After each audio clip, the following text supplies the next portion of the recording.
Good morning, this is Dave Toth with an RJO MRT Technical Webcast update on the cotton and sugar markets for Monday, August 8th. Starting off here with an intraday 4-hourly chart of the December cotton contract. A very interesting development on Friday. By virtue of Friday's break below the previous day's 102.51 low, the market has confirmed at least the intermediate term trend is down. We have been approaching this market cautiously constructively following a bullish divergence in daily momentum, but we discussed at the time that we didn't know whether that was exposing a larger degree reversal or merely a correction higher.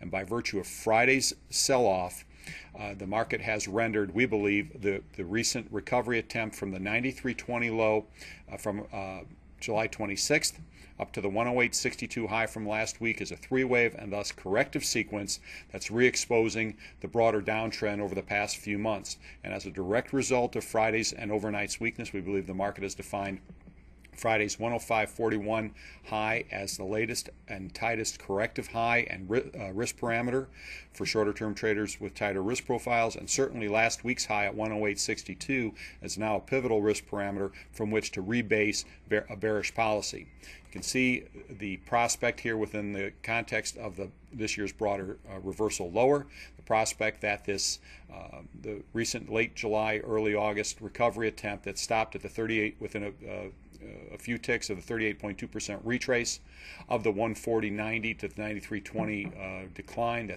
382 retrace cut across at 109.14. The high last week was 108.62. The combination of that rejected minimum Fibonacci retracement with clearly just a three-wave recovery attempt, especially on the heels of June, July's sharper decline.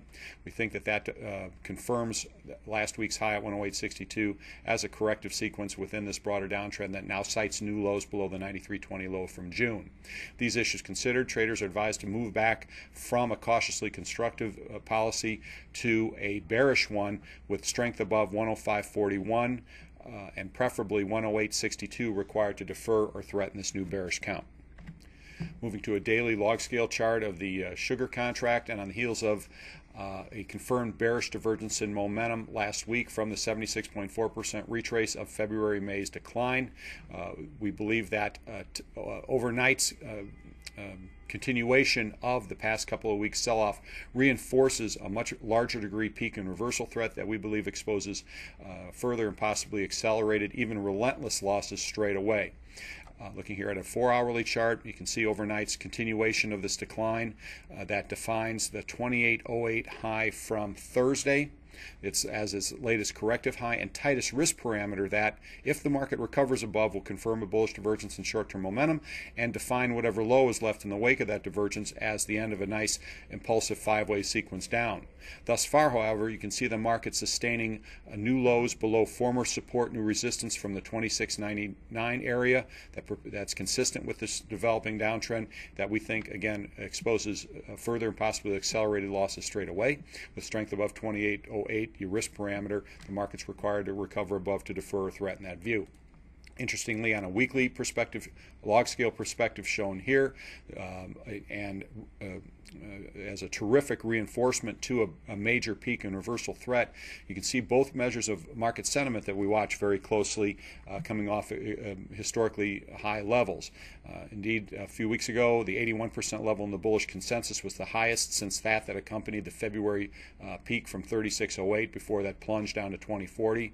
And perhaps even more importantly, the latest MRT bullish sentiment index at 92%, which reflects the hot managed money positions reportable to the CFTC, reflecting 181,000 longs currently to just 16,000 shorts. That's a tremendous amount of vulnerability, tremendous amount of fuel for downside vulnerability that now we believe this market exposes a capitulation of those positions that obviously could result from not only further losses but accelerated losses.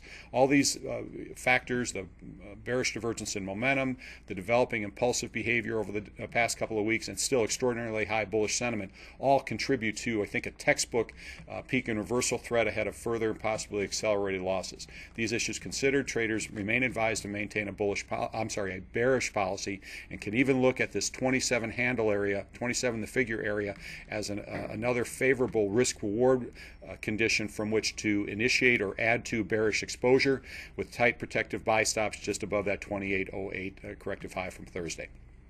Please stay tuned to updates on these and other markets on our rjomrt.com website, and good luck with today's trading.